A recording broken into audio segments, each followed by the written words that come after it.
Hello friends, welcome to promo breakdown channel. Star Plus के one of the most popular serial advocate Anjali Awasthi serial के आज रात के episode में आप सभी को अब यही दिखाया जाएगा कि अब जो अंजलि है वो जैसे ही कोर्ट पहुंचती है तो जो राघव सिंह राजपूत है वो सबके सामने अंजलि से यही कह रहे हैं कि झूठ बोला तुमने। और अब कहीं ना कहीं जो युवराज है वो भी अंजलि से ये कह रहा है कि अब तुम ये केस हारोगी। और अब कहीं ना कहीं जो राघव सिंह राजपूत है वो अंजलि के सामने ही अंजलि की माँ को कॉल करते हैं।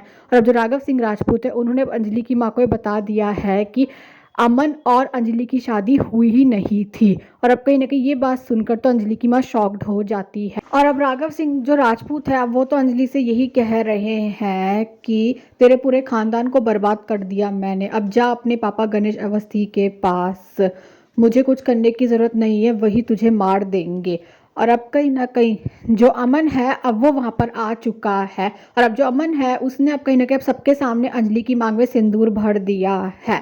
अमन अब अंजलि से यही कह रहा है कि लीजिए, इस कानून के मंदिर में हो गई हमारी शादी। और अब जो अंजलि है वो अमन से यही बोल रही कि थैंक यू अमन जी, सिंदूर का कर्ज शायद मैं कभी नहीं चुका पाऊंगी। पर अब जो अमन है अब वो अंजलि से ये बोलने वाला है कि आप चाहे तो सारे कर्ज चुका सकती है, उसका एक तरीका है। और अब अंजलि अमन से सवाल कर रही है लेकिन क्या है वो तरीका। और अब जो अमन जब अब वो अंजलि से यही कह रहा है कि Anjali you have to win, आपको ये केस जीतना ही होगा। तो अभी देखना तो इंटरेस्टिंग होने वाला है कि आगे जाकर सीरियल में और कौन कौन से ट्विस्ट आने वाले हैं। Thanks for watching this video.